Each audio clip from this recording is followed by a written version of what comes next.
Hello साथीहरु, यहाँ चट्याङ परेको थियो। म चाहिँ यो देखाउन लाउँदैछु। आएन, यताको पनि हो, यो दुलोहरू पनि सबै हो फुटाको। त्यहीबाट सोझै यता हान्दा पनि म यहीँ मरिन हौ, छक्क पर्नु। आफ्नो ऊ हो नि, त्यस्तो गर्नु तपाईँ। तेरि काल नआइ त मरिँदो रहेनछ हो फुटेको नि। हेर्नु, यहाँ चालीहरू फुटाएर यहाँबाट भएको रहेछ। यो चाहिँ चट्याङ परेर गर्दाखेरि बिजुलीको तारहरू यस्तो छ। अनि उता उहाँ त यस्तो भएको छ, छन्द्रै माथि टाइल फोरेर आएको छ। हेर्नु, मिटर बक्सहरू धुवा कस्तो बनाएको हो। भित्र त मैले त हेरेकै छुइनँ कोनी। ल हेर्नु, यो चाहिँ चट्याङ परेर गर्दा यस्तो बनाएको छ।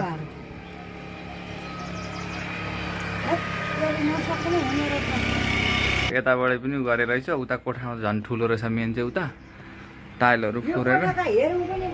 यो कोठा चाहिँ केही भएन रहेछ, यतापट्टि छेउ र यतापट्टिको चाहिँ भएको रहेछ। आगो बलेर हुरु भयो।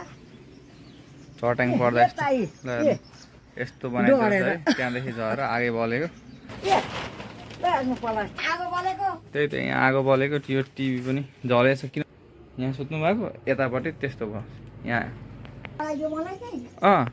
अनि भुइँमा लडाएर कति बेला बिउजे, अनि बिउजिँदा त त्यो छाता पनि बलिरहेको, यतापट्टि पनि बलेको, उता पनि आगै बलेको। अन्त म उठेपछि पो एकछिनमा गरेर पानी परेपछि त्यो खाटको आगो चाहिँ निल्यो। ए, पानी परेर अरू चाहिँ मैले एउटा कुम लुगा थियो पनि झ्याप लुगाले पारेर त्यताउनिको निल्यो। हो, त्यता सबै ल त्यो तार टाँगाएको थियो, तार सबै बलेको थियो। बाख्राहरू चाहिँ मरेको थियो, त्यो चाहिँ गाडी सक्नु भएछ, त्यही भएर भिडियो बनाएन। पुरै कालो भएको। पल्लो कोठाहरू त हेरेकै थिएन।